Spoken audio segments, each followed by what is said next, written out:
Hi,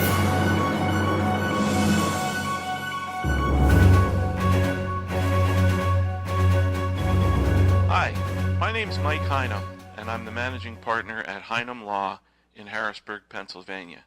And today I'd like to talk to you a little bit about business succession planning. Some interesting statistics that I came across: family businesses account for 50% of the gross domestic product in the U.S. And family companies are responsible for 60% of the jobs in the U.S. Family companies create nearly 80% of all new jobs created in the U.S. And roughly 52% of family businesses expect that the next generation will be able to continue to run the company.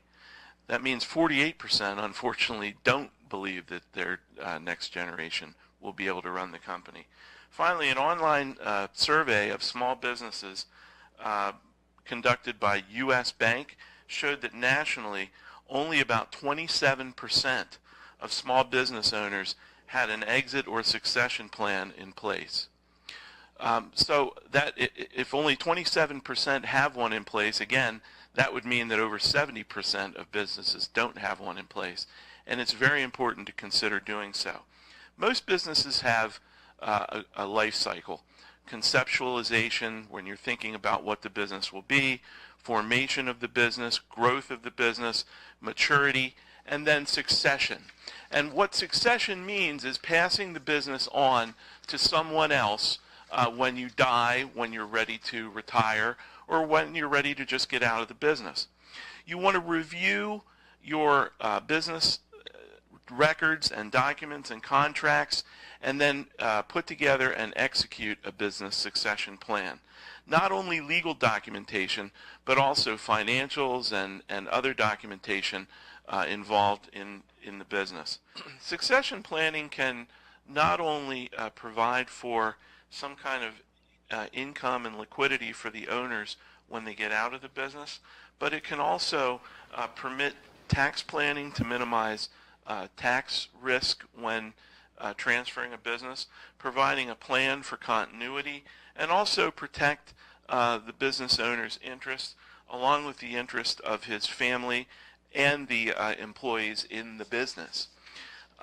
There are tax implications of succession planning, both income tax and inheritance tax, so it's important to work with a team when doing a succession planning: a financial advisor, an accountant, and your attorney, so that you can make sure that you're looking at all of the tax implications of the business, whether it transfers through will after death, or when it transfers just through some kind of other succession plan, such as a sale to family members.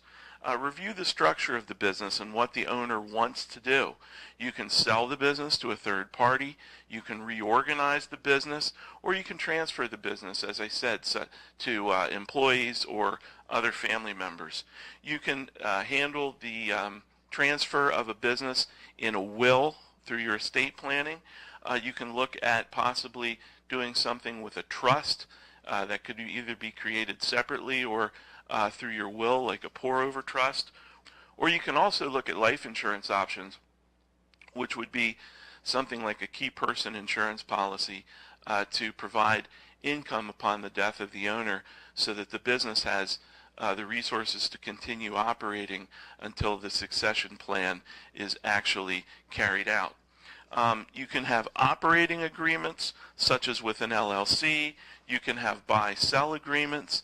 There are different ways that you can put together the plan for succession. But the point that I want to make is that if you are a small or family-owned business, especially any kind of business, but especially a small or family-owned business, it's important to consider succession planning and what's going to happen to the business when you pass away, or whether you're ready to when you're ready to retire or get out of the business.